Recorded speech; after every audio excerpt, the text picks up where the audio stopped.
Okay, welcome to Module 1. This is going to cover your type 1 diabetes pregnancy foundation. We'll talk about what's different, what stays the same.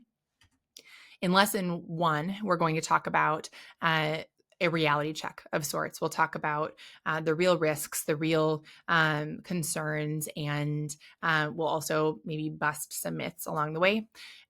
In Lesson 2, we'll talk about the specifics of your new blood sugar targets. And in Lesson 3, we'll talk about building your support team and what their involvement in your pregnancy will look like.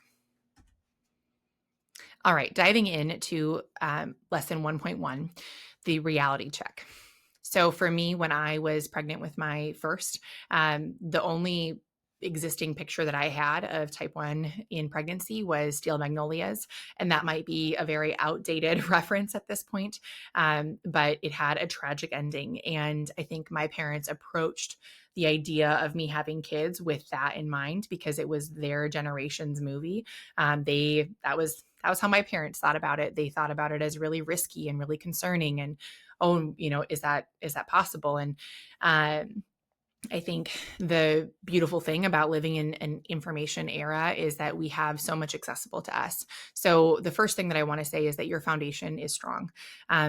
Type 1 is an illness. It's a chronic illness that is largely managed by the individual, and it has to be, right? There's no one else that's pressing the buttons on the pump or administering the doses via syringe. Only the person who's doing that can really be as intimately involved with it as is necessary to manage it. So pregnancy will add complexity, but not impossibility, because your skill set for managing something like type 1 is already immense. So your existing skills are your biggest asset. And I think it's important to pause and remember that, because we do these things automatically when we manage our blood sugars. We check them, we make calculations, we consider, our out to eat plans or our daily activities in light of our blood sugars, at least most of the time. And it can be really simple to write that off as just part of the day to day, because it is for us, but it's something that has given you the foundation that you need to do a hard thing, a challenging thing, having a type 1 pregnancy with as much confidence as possible and enjoyment too. Okay, so let's talk about success rates, because the concern that's often presented is the lack of success, or the potentially negative outcomes. So we're going to hit on a couple of the most common concerns with type 1 pregnancies. The first one being congenital malformation rates.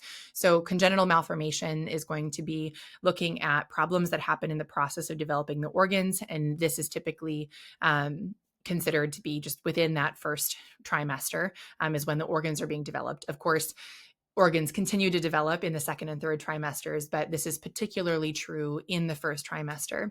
And with an A1C that is 6.5% or below, those rates of congenital malformations are decreased to about 2 to 3% chance of having some type of malformation, which is equivalent to a non-diabetic pregnancy. And to be a little bit more specific, the areas that they're looking at in particular are heart and lungs. Of course, the brain too is very important, but we see a lot of additional monitoring, especially for the heart, and that will come up again later. Another concern is preeclampsia. Preeclampsia is a condition that you see usually after 20 weeks of pregnancy, has to do with high blood pressure, liver function. So you're going to see protein in the urine. And as type 1s, we've noticed, the labs that are done for us, right? We've heard about microalbumin. We've seen those labs in our charts before, and that you would see microalbumin, you would see the protein output in the urine with preeclampsia. So we're looking at risk of seizure, and because of that risk for mom, there's a related risk for baby. So it is a multi-system problem within mom that has impact on baby too. So with good control, the risk is reduced to 15 to 20%, as compared to 40 to 50% with poor control. In the average population, this is considered to be a risk of about 2 to 8%. However, you'll find, different providers or different sources will talk about additional risk factors, like, is this your first pregnancy? Are you pregnant with a boy?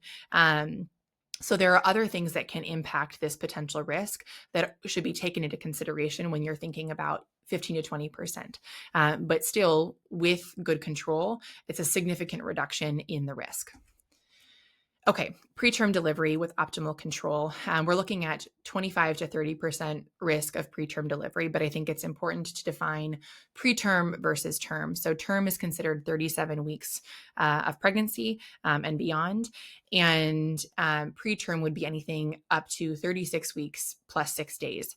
So of course, you could think about, super preemies, babies that are born before, I think it's 26 weeks, but this is going to cover anything up to that 36 and 6.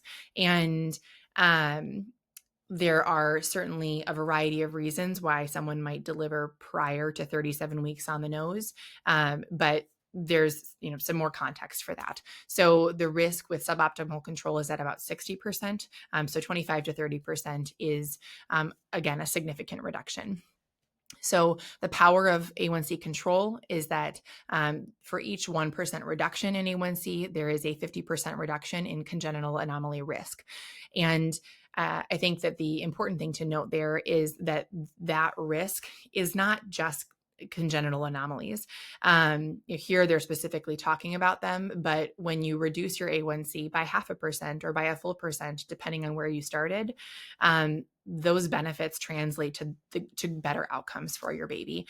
And that is borne out in the literature.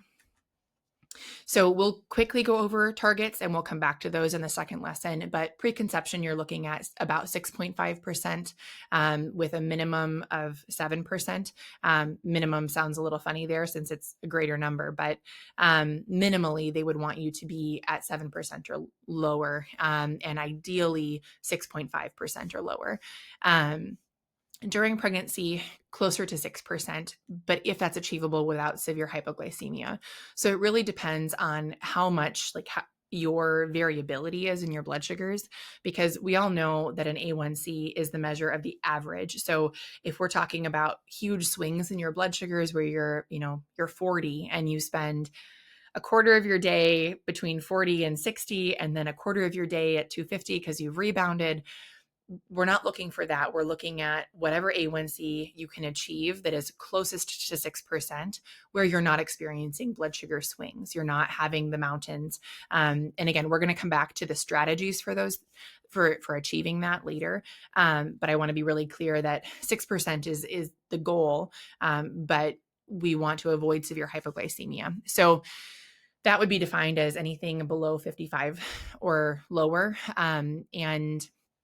The risk for severe hypoglycemia increases significantly in the first trimester.